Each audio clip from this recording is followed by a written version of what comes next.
over the summer, there have been 4 SROs quit and 1 arrested. Now, I'm not a conspiracy theorist, but when you think about what is going on right there, how come now you're 5 SROs short, and all of a sudden you come and say, I don't need these F-150s no more, I need some money for some pay raises.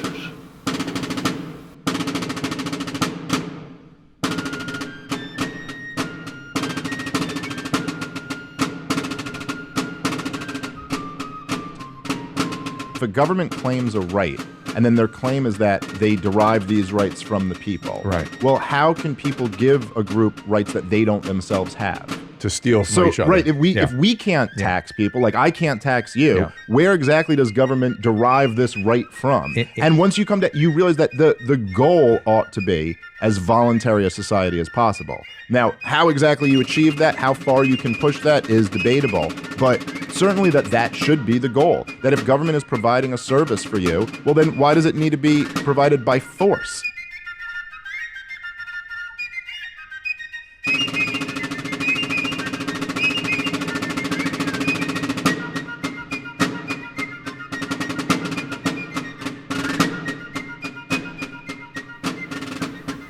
Welcome, ladies and gentlemen, to the Kershaw County Liberty Report. I'm your host, Jeff Maddox, and this is going to cover the Tuesday, July 25th, 2023 meeting of the Kershaw County Council.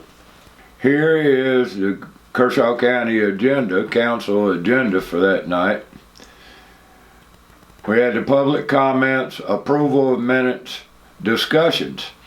We're going to go over the animal control ordinance, and whoever it was that came up with these ideas that look like they're coming up from maybe somewhere in New York City, coming down here trying to tell all these people how they're going to have to treat their animals, and anything short of an air-conditioned condo for your dogs and cats, this lady really wants.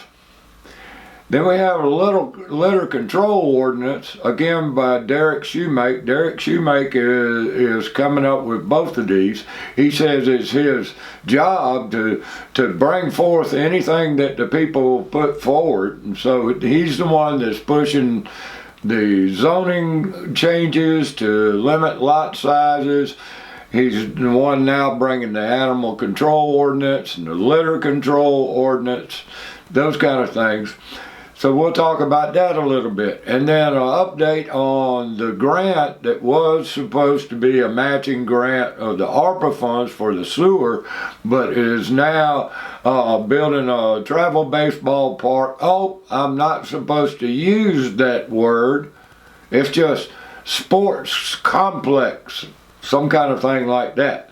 Of course, we were not the first ones to say travel baseball. I didn't even know anything about travel baseball until the CARES group, along with the MUSC group and several people on county council, started using the term travel baseball. Then that was shot down, and so then they said, oh, it's just a park for everybody, and it's going to bless us all.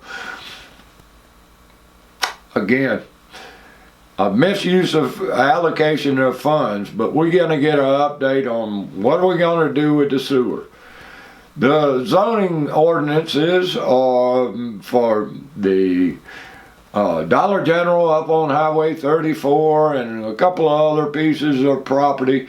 No matter the opposition, county council moved forward to let the people, the private property owners, have permission from the state to do what they wanted to do in the first place. Then we came down to finally the old business on the boat ramp. You know, the boat ramp down in Lugoff underneath Highway number 1, that the DNR came in and built this nice ramp and everything that whoever designed that thing must be the same fellow that designed the speed bump and ought to have his ass kicked. Kind of like Malfunction Junction over there. You get an engineer involved, especially a government engineer, because they couldn't get a job in the private sector, they're going to have something screwed up like a boat ramp, where the dock is downriver and pushes all the boats into the dock and people getting caught underneath there and all. So they tore that one out, and now here's the update on the new ramp. And then the jail. The jail has been a disaster for a long time. They've known that something was coming. They couldn't use any of the ARPA funds for that. No, we got to have travel baseball. So now they're going to figuring out what the hell they're going to do with the jail. Are they going to replace it? Are they going to remodel it? Are they going to expand it? What the hell are they going to do? So that was into the discussion again tonight. So first up on all these county council meetings is always public comments. They like to get them done at the beginning so that they can go on with their business. And shoot, it's not even hardly worth sitting around. You can go back home and watch it on YouTube at that point, because you have no participation and no say in the business of the county. Like I said, it's a corporation, it's a human plantation, and these are the board of directors who get grants from the board of directors up there and the board of directors above them. So the little peons, the little slaves, they get 5 minutes apiece. And friend of the show, Tom Webb, had been, I've known Tom for 15 years or so now. We were in the Tea Party together years ago, and the 9/11 project, and we've both been active at county council for many years. Tom had a bout with shingles and has been missing from the conversation for about 2 months. And so he's back. And ladies and gentlemen, just listen to what Tom has to say. I'm going to be beating a dead horse again. I hope that's not against some kind of animal control ordinance. I think that we are the animals that are going to be controlled. Us people from the boondocks are going to be controlled by people who like to wear suits and ties. I hate to see too much control, because if you're being bothered by animals that belong to a neighbor or something, you can go to court, you can sue them for it. That's the American way, rather than to have more laws that we'll all become entangled in, whittling away at our little bit of freedom that we've got left. But I've been on a shingles vacation. That's the reason I haven't been here. I had a bad case of shingles. I got my eye. It was really bad for 2.5 months. Of course, it's so much better now, still a little irritated. I'm sure hell could be worse, but maybe not much. And I'm sure there are people out there who would say Tom Webb is so suspicious of any vaccine that might have messenger RNA in it that he wouldn't get a shingle shot, and so he got shingles. Yang. Well, but I'll tell you this, I'd rather take my chances with shingles than with a medical profession that pushes a messenger RNA experiment on the whole world so the elite can use their most modern chemistry in search of a fountain of youth. It's not a new search. Ponce de Leon lost his leg in Florida to an alligator, searching for the fountain of youth. Hitler had his Joseph Mengele doing terrible experiments on prisoners. Part of what they were looking for was a way to find an extension of life, a fountain of youth. The Japanese were doing the same thing. No telling what the Chinese are doing. So it's a fountain of youth for the elite, but it would be a fountain of death for the rest of us. Because if people's lives extended, then the planet's going to fill up all that more with people. And the people who are the elite, they think that we're just the rats in their house. We're the useless eaters that need to be taken away. They're working on it. I've collected about 13 stories around here that indicate messenger RNA COVID vax could be responsible for strokes, heart problems, brain clots, people dying in their sleep. The word is out. There was great variation in the potency of the COVID shots and boosters. It was a great and dangerous experiment, and there's no good reason to trust any of its promoters ever again, including government. Enough of that. About solar farms, a friend of mine wanted me to say something about it. He thinks that that county council would have a real good idea where the 2 solar farms are going, and he wants to know. And I phrase it this way: don't you think the people in the area need to know? If you don't trust the people, how can we trust you?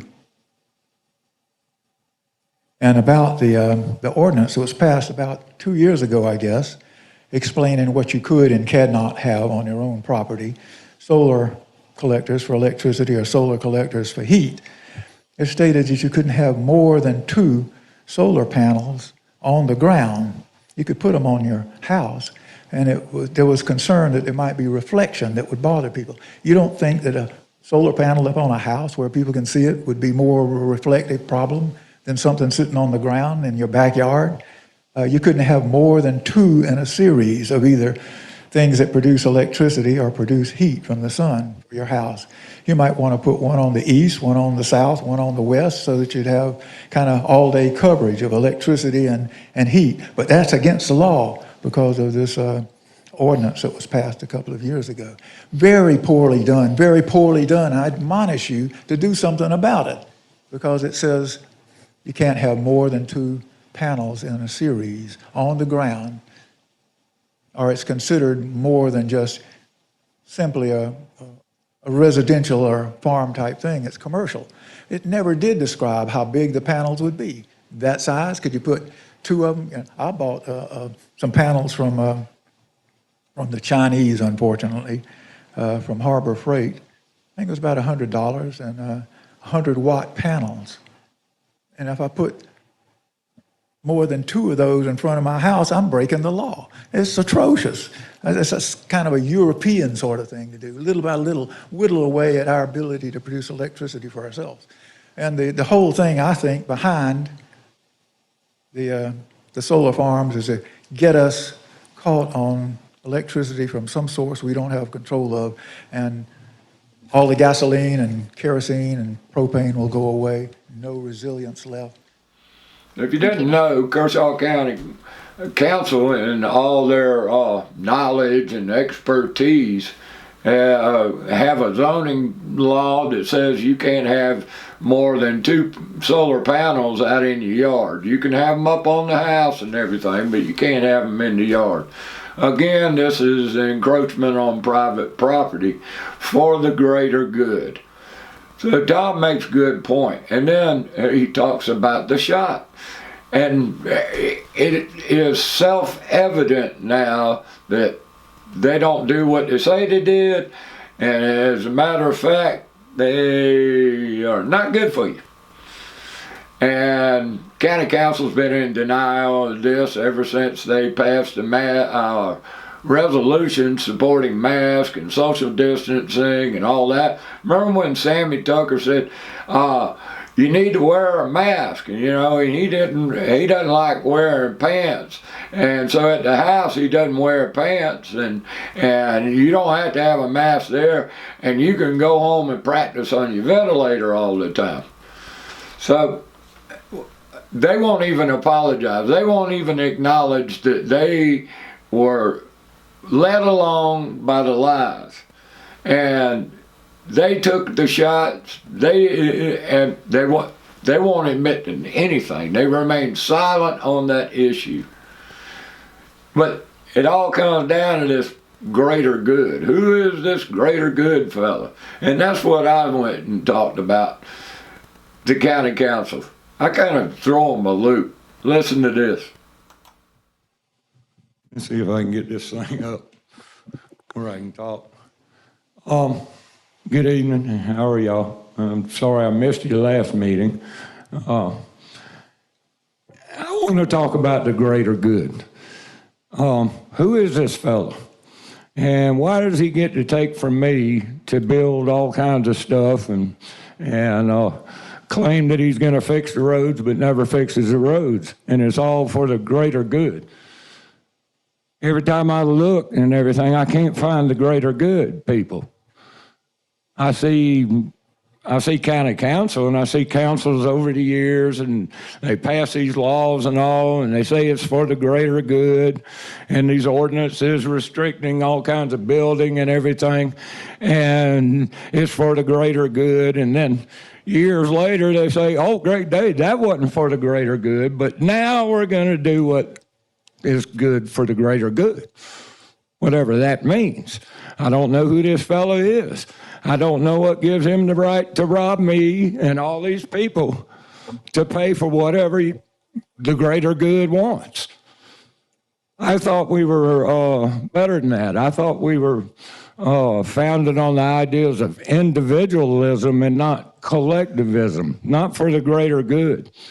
And so now we justify the means for the goal. In other words, now we say it's moral for a group of people to get together and scribble down on a piece of paper that we can rob the people for the greater good because we're going to fix the roads, or we're going to put up street lights, or we're going to restrict private property, or we're going to do something. We might even go into the sewer business. But it's for the greater good. So what we're doing is we're using an immoral act of theft by proclamation to then do something good. Is that not poisoned fruit? Is that fruit from a poisoned tree? I mean, I can't get anybody to answer how is it possible for people that don't have a right to steal to get together enough people to make that right and call it taxation, or call it a fee, or call it a fine. I've been struggling with this for the last 15 years, and I can't get anybody to answer me what is the justification for theft? Is this for the greater good or not? You know, you look at 247 years when we just birthed the nation, and all the government was very small, very small. But they proclamated that they had the right to tax. Now, of course, right then it was just imports. It's just going to be imports. And then slowly they taxed this, and slowly they taxed that. And it's for the greater good. It's for your protection. And each and every step, we misstep. We take away the individual. We take away, and now it's the greater good. And the means justify the ends. Because we want this. Because we got to restrict growth. Even though 20 years ago we wanted growth. We're meddling in the affairs that we should be looking at free market solutions and not these solutions that require force. And I think that's why we were trying to limit government, to limit that force. I think we all understand that, but it's gotten overwhelming now. I don't know exactly what we got to do about it, but we need to start thinking about how do we get government out of it and get the individual and their personal responsibility elevated. Anyway, sorry I missed last week. Maybe I'll miss the next week, but thank you guys. Think about what I said, please. So at every turn, you see government interfering in the free market. Intervention into the monetary policies, intervention where they give fee and lieu to big corporations and not the little guys, and favoritism like the Scout plant over in Blythewood. They're giving $2.7 billion away in incentives and buildings and all kinds of things like that. But we're not allowed to question that, you know. all these little deals and all, and the restrictions on private property and everything, warp the free market. We don't have a free market. Make that clear. We have no free market, and we do not have private property. In order to own something, you have to control it. And you do not control your own property. All you are is a tenant. And these boys, the 7, whoever they might be, boy, girl, they, them, whatever, gets to decide what you can and can't do on your property. Now, granted, these subdivisions that are going up all over the place got cookie cutter houses and shoved together. The builders are just doing what they are allowed to do, and the reason that they can do it and the density that they can do it right now is because of the laws and the sewer that the government went into the business for to create growth. All these subdivisions that are all cookie cutters, where does their poo-poo go? Their poo-poo goes down the pipe all the way to Lugoff into the waste treatment plant that Kershaw County Council went into the sewer business for growth. If there had been a free market, there wouldn't be such a... Perhaps the free market would have built their own sewer plant and had dense housing. But maybe they wouldn't have, because the costs are too much for a single builder, and so the single builder would have done it on a septic system, which requires 1/2 to 3/4 of an acre minimum. So they're just twiddling thumbs. They're not going to do anything. They're going to interfere in free market, and the pendulum swings one way and the pendulum swings the other way. They wanted growth, now they want to shut it off. Which way do you want it? There's no happy median in there. They talk about it, but there's no happy median. So then we've got Miss Vicky Moniz, and Vicky is a always Trumper, a MAGA girl, and everybody knows that the 2020 election was thrown. The thing is, all the elections are thrown, and I advocate that they wanted you to know, they wanted it as blatant as possible, with plausible deniability, but they wanted you to know that the elections are rigged. Otherwise, you wouldn't know. Otherwise, it'd have been another day, another election, over and over and over again. So I say that they wanted you to know. The reasons they wanted you to know, well, let's divide the country up a little bit, keep them arguing amongst themselves, maybe even have a civil war. Okay, good evening. I'm here tonight to request once again for our county to put on the brakes and to see how far and fast we have fallen. I've had to face hard truths in the past few years in my life and make changes. It's not a pleasant experience, but it's a must and a blessing from God in the end. I pray that each of you will do the same. You are not in your positions by coincidence. God has placed you there to do His will, and this is your test. We must clean up our own house, and that begins in our Republican Party, the party that is overwhelmingly represented by our council. I'm going to cut to the chase. The election in 2020 was not legally implemented according to our state and federal constitution.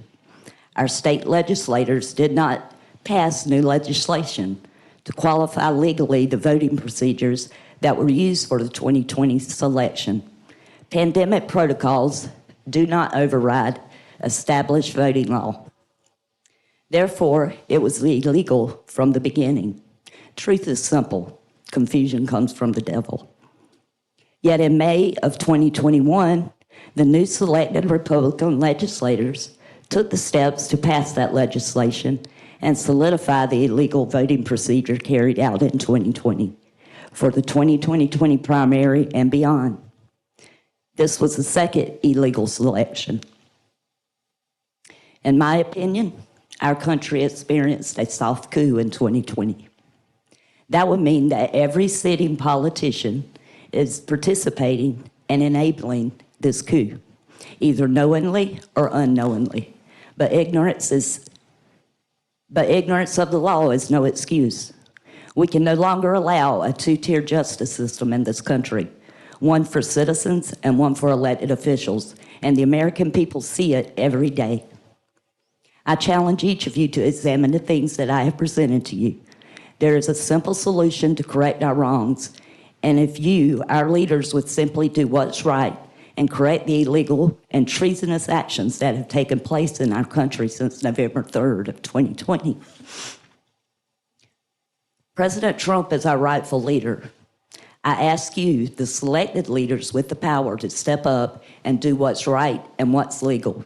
We cannot turn a blind eye to one law and then carry on. We, the people, have one vote each, and we hold the sanctity of that vote in high regard. That honor and duty has been stolen from us by our rogue government. Don't be a part of it any longer. Do the right thing. Be a part of the solution, not the lies. It's time to right the ship, and we are our brother's keepers. God bless and guide you, each one. Thank you. But I got to commend Vicki for coming in and telling the truth about the elections. We're all on different levels. We're at different places of becoming aware of what is actually going on in this world. We live in a satanic system. The system itself, this idea of the greater good and the collective that's going to protect the individual, is insane. Look at everything. Justice is not blind. Justice sees money and influence and power and attorneys that have their little backroom deals and all that. There is no real justice in that system. They can make the illegal legal and the legal illegal, the moral immoral, and the immoral moral. Look at taxation. So then we have the approval of minutes, and this is where they approve the minutes from the last meeting that Hannah, the secretary, has put together. And as many of you who followed the show, I was censored in the public comments because of my email and 4 minutes versus 5 minutes, and Katie not being, there wasn't a timer and all. Jimmy Jones brings this up in county council, and he makes some pretty good points. Let's go ahead, Jimmy. All right, we're up to item number 6, approval of the Tuesday, July 11th regular meeting minutes. Madam Chair, I'd like to make a motion that we approve the minutes as submitted. Okay, Mr. Tucker makes a motion to approve as submitted. Is there a second? I'll second. Second by Mr. Cato. Any discussion? Yes. Yes, If I may, sir. Madam Chair. At the last meeting, I think, I just need some clarification, and I think it should be done publicly. Okay. We had an email sent in by a gentleman, and he sent it to you, and I think you had read it out loud in the public comment area. I don't think the email was read in its completion. Part of it was left out, maybe due to time. I don't know why, but bottom line is I was going over our rules, and it says rules to counsel public comments by electronic equipment as rules to counsel comments for public hearings by electronic equipment are attached to Appendix 3. But if you go to Appendix 3, it says nothing about reading an email as part of, from this council as part of a public comment. What I would suggest is that if we're going to do that, that each council member gets a copy of it. And if we're going to do that, we need to make it a part of our rules.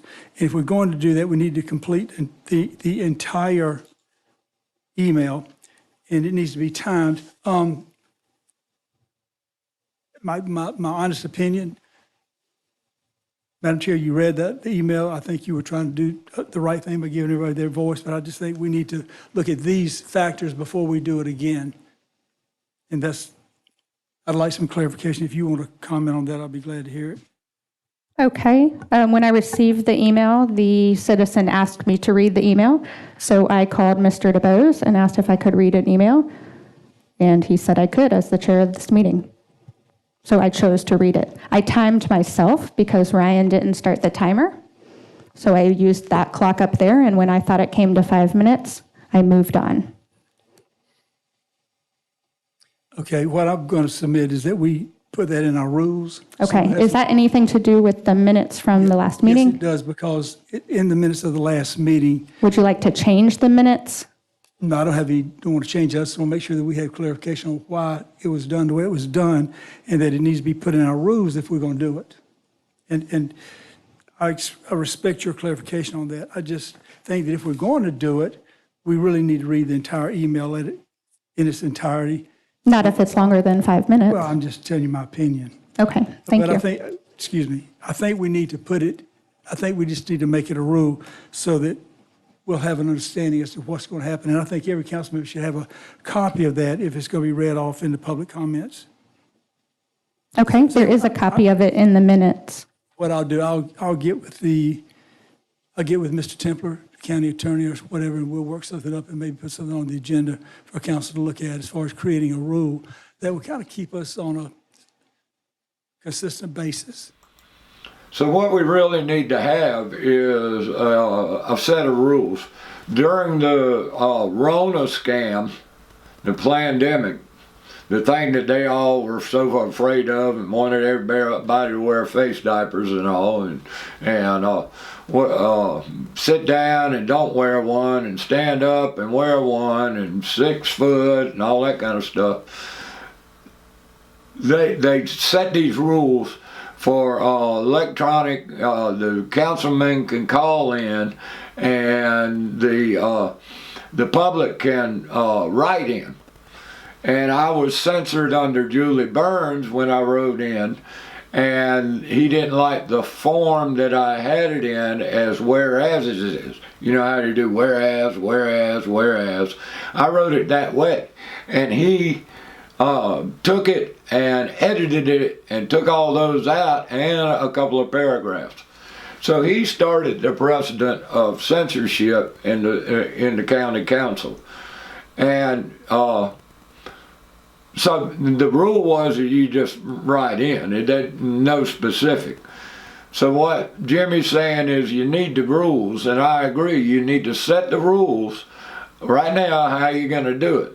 Read it, 5 minutes, limit, word limit, that kind of thing.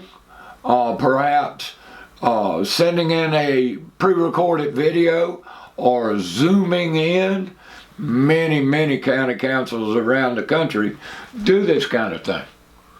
It's a duh. We got technology, don't you know? So what are you going to do, boys and girls? Are you going to go ahead and set the rule where now citizens can do more? They can participate, they can be at work, have a pre-recorded 5-minute video, because they'll record the thing, they know how long it is, and so will you, so that they can be at work or wherever they need to be, and you can watch that video. So it gives you more chance to hear from the people. I think it's a no-brainer. So then we get down to animal control. Now, boys and girls, y'all ain't gonna believe what these people have, Derek Shoemake and whoever, it was a windy satellite or something like that came up with this new ordinance that she wants to protect the dogs and cats from crazy people that don't protect dogs and cats. She cares more about dogs and cats than she does little kids. I've had a couple of different meetings with some constituents. They have expressed to me just some concerns about sort of overpopulation of dogs, particularly animals in the county. And so I am just now beginning the process of just looking at our animal control ordinance. Maybe it's where it needs to be, maybe it's not. I just wanted to flag for my fellow council members that I was doing that. So again, I'm not, I mean, obviously everyone's free to discuss, but I'm not necessarily saying that there needs to be a change or a fix, but I've had some folks ask me to look at that. And so I was just letting you all know that my plan is to talk to some of those folks, look at that, and I may or may not come to you with something, but it is something that has been brought to my attention, and rather than just start meeting with people, I wanted to announce it here publicly so that anybody that's listening or watching that has an opinion or a thought on things that could be done different, or maybe nothing needs to be done at all, they could just reach out, and I was just gonna put something together for my fellow council members. I will not put any ordinance on the agenda without having discussed it with my fellow council members, just because, again, I'm just now in the fact-finding stage, so that's all that I had on that. So let me show you what was put in the package for the county councilman and was not given to the public, but Derek Shoemate said he just brought this up for discussion and everything, but did not send this to any councilman before the meeting. So the councilmen are kind of stuck reading through this kind of stuff, you know? And if you start to go down through what's happening here is that this is the original doggy laws, if you want to call them that, animal control laws that Kershaw County currently has. And anything in red is addition or a change. So like abandon, they're doing definitions here. It used to mean to desert, forsake, or intend to give up absolutely an animal without securing another owner. Now it would read intentionally knowing or recklessly leave a domestic animal alone or permit the animal to be abandoned at a location without providing minimum care or in circumstances which might cause harm to the animal, or deserting, forsaking, or relinquishing custody of such an animal without making reasonable arrangements for someone else to assume the responsibility for the health, safety, and welfare of an animal. Community cats returned to the same location from which they are collected shall not be considered abandoned. What she's saying is, if you see a little abandoned or a dog running down the road, it's your responsibility to pick it up, take care of it. If you don't take care of it properly, like she wants to take care of it, then you need to get fined, jailed, who knows, you might even get electrocuted. So if you keep going down, you'll and get a hold of your county councilman or woman, whatever they are, days, whatever they are. Get a hold of them and ask them for a copy of this damn thing that y'all are discussing now that you didn't make public before. Animal care in general. Anyone harboring, keeping, in possession, or having custody of control of an animal.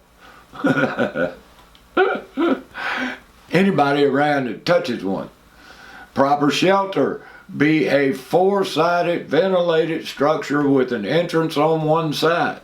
A roof, a solid floor that is in good repair, appropriate for the size and number of animals, which will keep a non-aquatic animal dry, out of the direct path of winds, out of direct sun, and at a reasonable temperature that is healthful for the animal. Ain't that nice? Y'all got to build yourselves a condo. And if it's too damn hot, you better put some air conditioning in it. You see how crazy these people are? And I guarantee you she ain't from around here. The shelter shall be enclosed, waterproof, and windproof structure of suitable size to accommodate each dog and allow retention of body heat. It shall be made durable material with a solid waterproof floor. Now, you can read through this. You can stop the video anytime, read some of the idiocracy that I don't think that a bunch of people down here in the South are going to take very kindly to. Now, appropriately, Jimmy Jones brings up that we don't have people to enforce what we got now. How in the hell are you going to enforce this? Well, what do you think the recommendation would be? I would think they want to hire a bunch of doggy police or cat police, or maybe they do the same. I don't know, but a whole bunch more. What do you think? We hear this on all cases in every situation, even planning and zoning. Oh, they need more people. Litter control. Oh, they need more people. Doggy police. They need more people. The sheriff's department. They need more people every time you turn around. Now, Parks and Recreation, guess what? With that Woodward Park thing, guess what they need? And more people. And when more people come, more trucks, more insurance, more blah, blah, blah, more damn taxes. This is what the whole thing at County Council is about. But litter's a big one. I know that we need more people on the streets, and that's something we're gonna have to address as budget cycles come. So I'm not blind to the enforcement. But one issue, the one specific issue I wanted to bring up here that I would like to explore as well, again, no vote tonight. The fine in Kershaw County under this local ordinance is only $25 for littering. And I'll be honest with you, my proposal would be so high that I'd have to compromise to whatever you guys would be okay with. I think litter is awful, and I would have no trouble with excommunicating people from the county who routinely litter. But we can't do that under the law, as I understand it. But I would like to explore increasing that fine. I think the state maximum fine is $2,500. There's also been issues about fines being imposed. So for example, someone gets a litter ticket, they get some community service. We can mandate mandatory fines in our ordinances. And again, I'm not proposing anything specific, but I'm going to talk to our county attorney. I'm going to put together something that would beef up our enforcement, because if our law enforcement knows that they can generate revenue that will help their department, help the county, then they're more likely to pull over. We can't be asking the sheriff, hey, pull over litter violators for $25 a pop. But if we can do, say, $3,000 a pop, then maybe that becomes something the whole county can get behind. So I'd like to talk to the sheriff, to code enforcement, and I'm going to put something together as well. But I just wanted to flag that for you all. Oh, and now they want to argue about, well, we need to make the fines high enough in order to deter the people and incentivize the popo to write tickets so that they get revenue. But we're not doing it for revenue, it's for deterrence and to incentivize. You can't have it both ways, boys and girls. I don't care how high you get the fine, you're gonna see people dumping stuff. Jimmy John points out it's been like this for 20 years. I used to have a problem over in Eldon too with people dumping on our property. I found many times the people's name and all that kind of stuff on it. You know what code enforcement did? That's what they did. Nothing. Nothing. You have to take care of that kind of thing yourself. But then we get to Mr. Templer and the sewer grant update. And this is kind of an interesting thing. Go ahead there, Mr. Templer. Thank you, Madam Chair and members of council. Just wanted to give you all an update on where we stand with this project. As you remember, a while back, we engaged the state, the issuer of this grant in the tune of $10 million. We ran into a problem with our match money, so we re-engaged with the state and identified a scaled-down project that still allows us to have an increased capacity at our wastewater treatment facility. That capacity would take us from the original plan or project of 2 million gallons a day to 1 million gallons a day, which I think is still a huge win. We're still in the running for this grant at $10 million. We've revised the application to reflect that we would match at $7,600,000. That funding mechanism or those funding streams would come from within the enterprise fund of sewer itself.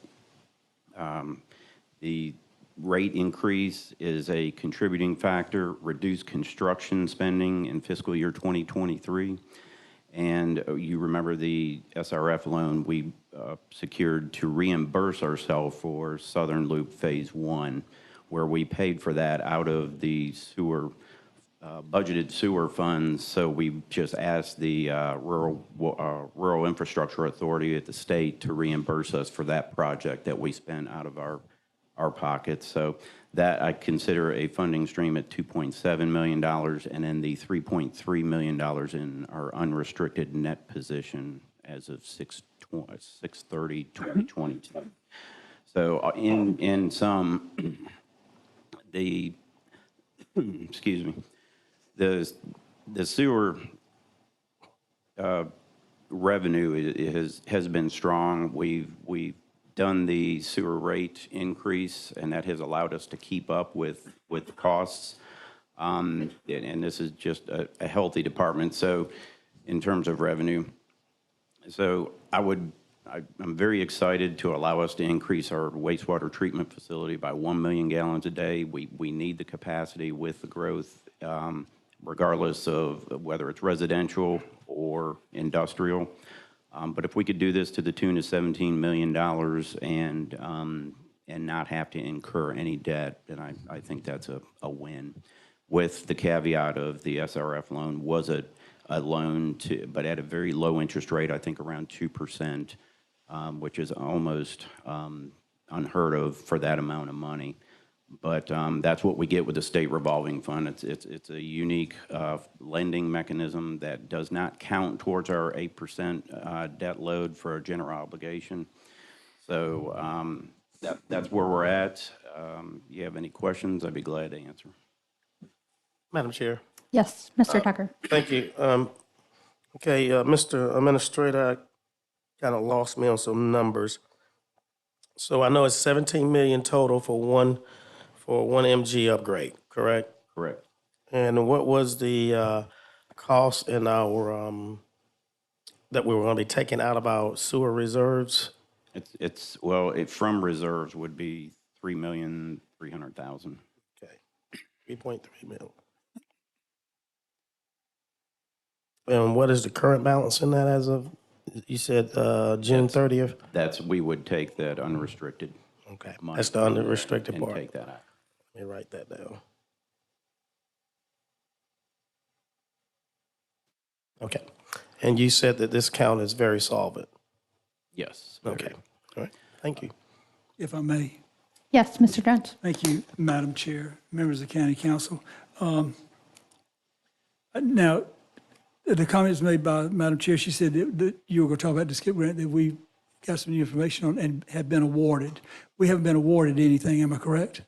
Not yet. This is, they have some follow-up questions with us, but I feel pretty good about it. This This is Plan B from Plan A, where we were given a $10 million skip grant. Then, yes. Of course, we didn't know about it, and I think it was signed on the last day.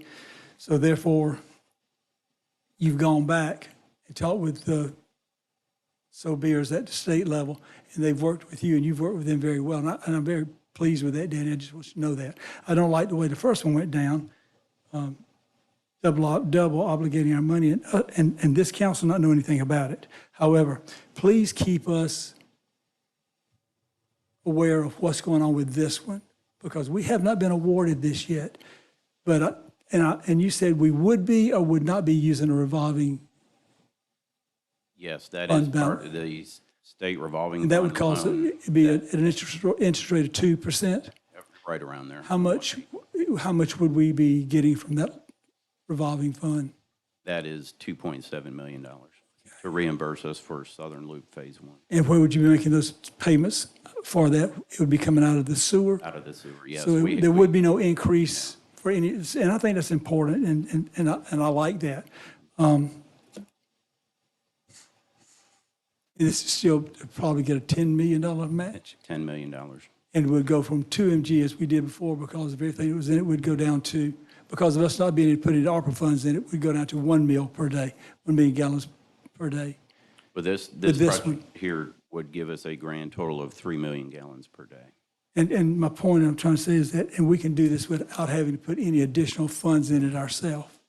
Correct, just everything from, so nothing from our reserves or anything else. And with the tax base we get from Palmetto, which is Right. 2 plus whatever $1 million, that would also be, that's been paying off a lot of our debt, hasn't it? Yes, sir, that's been in the Thank you. rental. Yeah, I'd say thank you to Palmetto Utilities for being such a good neighbor to Kershaw County, because if it wasn't for them, we wouldn't be able to be sitting here talking about doing this without any additional increases to the taxpayers.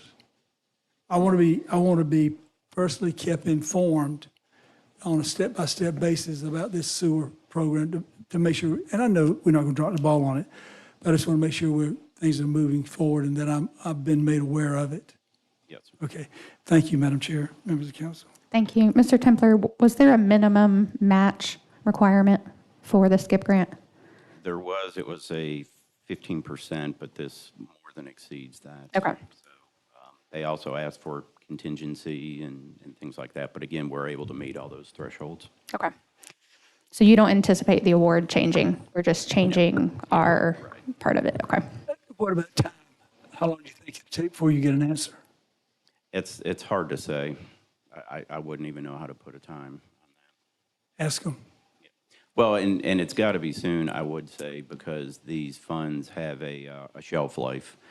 And so the approach there would be to, of course, our funding does not, so we would front load the spending of the $10 million to beat the clock, if you will. Front load it from our reserves. Well, we From our- would take all of the project costs and then submit for reimbursement from the $10 million grant, so we can spend that down and not leave anything on the table. Thank you. Thank you. So, as you can see, Jimmy points out that we had allocated ARPA funds and travel baseball parks and all that. And now they're going to expand the sewer department 1 million gallons versus 2 million gallons. And they're going to work out some kind of way for the people that are on sewer to pay for a bond or something. In other words, this is starting the procedure to figure out how they're going to expand the sewer and how they're going to pay for it. This will be an ongoing thing over the next 6-8 months probably. As Danny says, there is a shelf life on the money. The money's going to disappear. You know, that free money, the revolving, only 2.3% monies. That's all going to disappear. So then they talked about the zoning laws. And we already know they're going to change these, and they're going to start to restrict, expand lot sizes, minimum lot sizes to 15,000 square foot. And they're going to do several other things. While they review the comprehensive zoning plan, if you will, central plan, how to get, you know, what was once their plan is not going to be their plan anymore. And they're going to work this slow down growth, but yet at the same time they're going to expand the sewer plant, I guess, for future growth in hopes of getting an electric vehicle company in here or something like that. So then we get to the boat ramp, and like we said at the beginning, the boat ramp has been an ongoing thing for over a year now. And so now they've come up, the South Carolina, the Kershaw County delegation, state delegation, came up with $500,000 of tax money that's already, been stolen from us to send back to us for county council to come up with a plan to build a new boat ramp and all down there. The county council appropriated $100,000 of the ARPA funds for the boat ramp too. So they got $600,000 down there. Their administrator, Danny Templer, wants to have 3 meetings where the public can come in and look at some renderings and that kind of thing and make suggestions for how to do things down in there. And that's supposed to be done within 3 months, 90 days, and a plan presented to county council for the new boat ramp. So that's what's getting ready to take place. So then after that comes the jail. Now the jail is going to be an ongoing process. It looks like cost-wise, probably upwards of $50 million. They're very short on beds. As a matter of fact, WIS did a report on this that summarizes what's going on. So let's go take a look at that. Kershaw County Council discussed their plan to fix a maximum security jail in Camden. Officials tell WIS that the Kershaw County Detention Center is over capacity because of a delayed court process during the pandemic. Andrew Fancher attended last night's council meeting and reports in Kershaw County with more from their representatives. The results of a study on the Kershaw County Detention Center were presented before council Tuesday night. Now, elected officials say they're working to fix the only jail in county currently in violation of SCDC living standards. And my question to my colleagues on county council is, where's the money going to come from? We need to know the number first. So it'd be too early to say, here's how we're going to fund it without knowing the numbers. A new study presented before Kershaw County Council on Tuesday revealed an urgent need for either jail expansion or replacement due to inmate overcrowding. During his remarks, County Administrator Danny Templer said the local jail has an 89-bed capacity, but that it needs 250 to accommodate those inside. During COVID, there wasn't a ton of criminal prosecutions, so the jail populations were backing up a lot during COVID. County Councilman and attorney Derek Shoemake says the inmate population is growing simultaneous with the community and that it's likely to increase if a bond reform is passed on the state level. So all of those 3 things sort of coming out of COVID, population growth, bond reform, those 3 things sort of come together in a bit of a perfect storm to mean that jails are going to have a lot more people in them. Which is why County Council has now employed the help of an architectural firm to draft a construction plan in the next 120 days. I'm so proud of my colleagues for now bringing it to the forefront a few weeks after we've closed the budget, and we've already voted and given all our ARPA money to the ball fields, millions of dollars and other things. Councilman Jimmy Jones says the jail project is a serious one that should have been addressed when council was consumed with allocating roughly $6 million ARPA dollars towards recreation. I am just beyond words that we could go build millions of dollars of ball fields last year and give that money to the rec, and then yet we had this sitting in front of us and they knew it all along. The difficult decision for any council member or any governing body is, how do you take a finite pool of resources and apply that to a much larger pool of need? Jones and Shoemake anticipate that the jail project will run anywhere from $10 to $20 million once the estimates are back in roughly 4 months. Jones believes this will inevitably cost taxpayers money, while Shoemake says it's too early to tell without the preliminary numbers. Reporting in Camden, Andrew Fancher, WIS News 10. As you can see, they don't know exactly what's going on now, but they got a crew in there, the Mobley engineers or whatever. They're gonna look at a couple of different options and present that to county council. They're only going to spend less than $10,000 figuring out kind of the direction they want to go. Whether they have to buy property, how much it might cost to renovate and add on, or build a whole new facility, tear down the whole facility, those kind of things. So this is going to be an ongoing process. Expect this to really come into play next budget cycle, starting somewhere around February or March of 2024. So finally we get down to, at the end, they each give a briefing. They're able to say whatever they want to and all. So Sammy Tucker was up first, and he talks a little bit about the sheriff and how the sheriff wants to reappropriate some funds, and that the finance committee of the county council, to which he is chair, is going to have a meeting on August 11th at 3 p.m. to discuss the matter. And then when Katie Gwynn does her briefing, she mentions that for the reappropriation of those funds, the budget would have to be reopened, which she does not support, for Sheriff Lee Bone to reappropriate the funds. Now, the sources tell me that these funds were appropriated for vehicles. $300,000 worth of vehicles, F-150s or Explorers or whatever it might be, at $75,000 a pop. But he wants to reallocate those funds to raises for deputies. And I don't know if that's across the board or specific deputies or how that's working, but that's what we're hearing through the grapevine. In an interesting coincidence, over the summer, there have been 4 SROs quit and 1 arrested.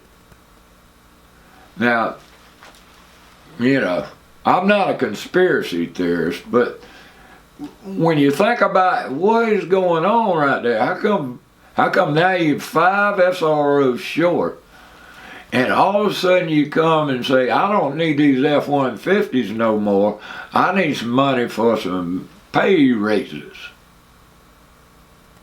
So that's another thing that we're going to be following on the Liberty Report, as this story gets legs. And of course, we'll be at the Finance Committee meeting. Perhaps we'll get to ask some questions. Ladies and gentlemen, throughout this whole meeting, the central theme of the whole thing is government control and what is good for the greater good. Who is this greater good? They're going to force what they think is good for you and me and everybody out there. They're going to force it on you. Huh. Is that what kind of government you want? Now, one last thing. Update on Operation Picnic Table. Mr. Greg Uden and GOP's community outreach. At the end of the briefing, the legal department briefs the county council on what's going on. Listen to what Mr. DeBose says about Operation Picnic Table. Madam Chair, as you referenced earlier, and I'm basically giving this briefing because I've been the point of contact with Mr. Uten, who presented what he titled Project Picnic regarding those shelters for the armed service branches at Veterans Park. I met with staff to review the permitting considerations and just areas where planning staff and engineering needed more information. Summarized that information and sent it to Mr. Uten in a letter, and also called him on the phone to talk about some of the higher level issues.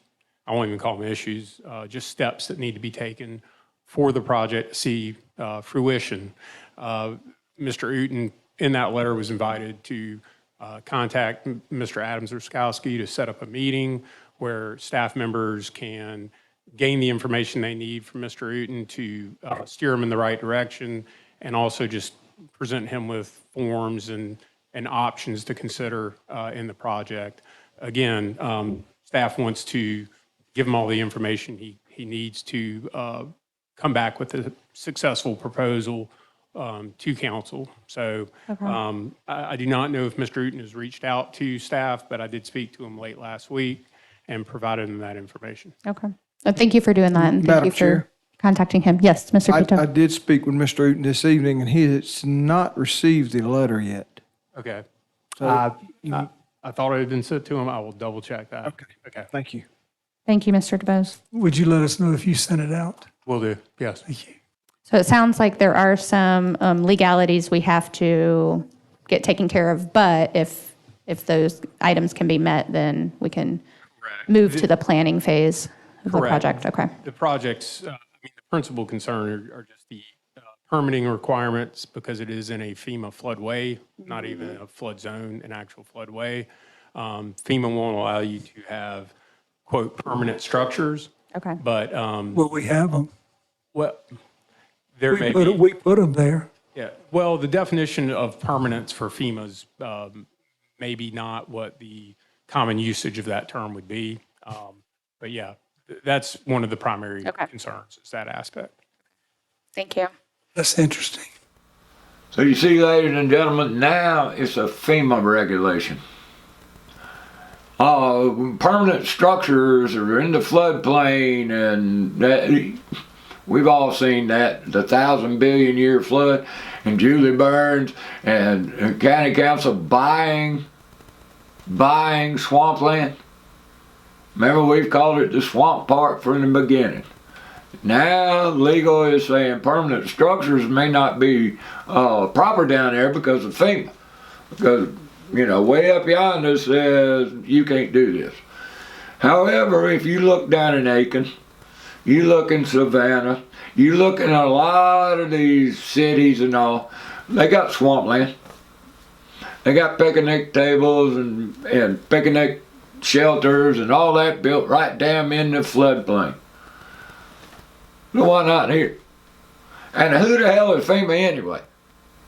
Why the hell they even got any idea can regulate anything that we do down here?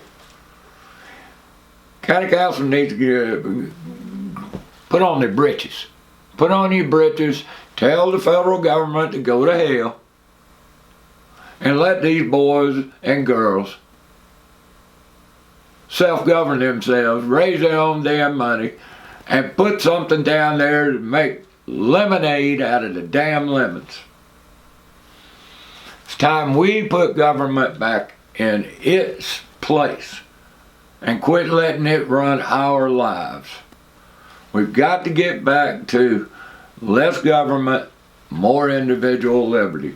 That's why we're here with the Kershaw County Liberty Report. Until next time, boys and girls, peace.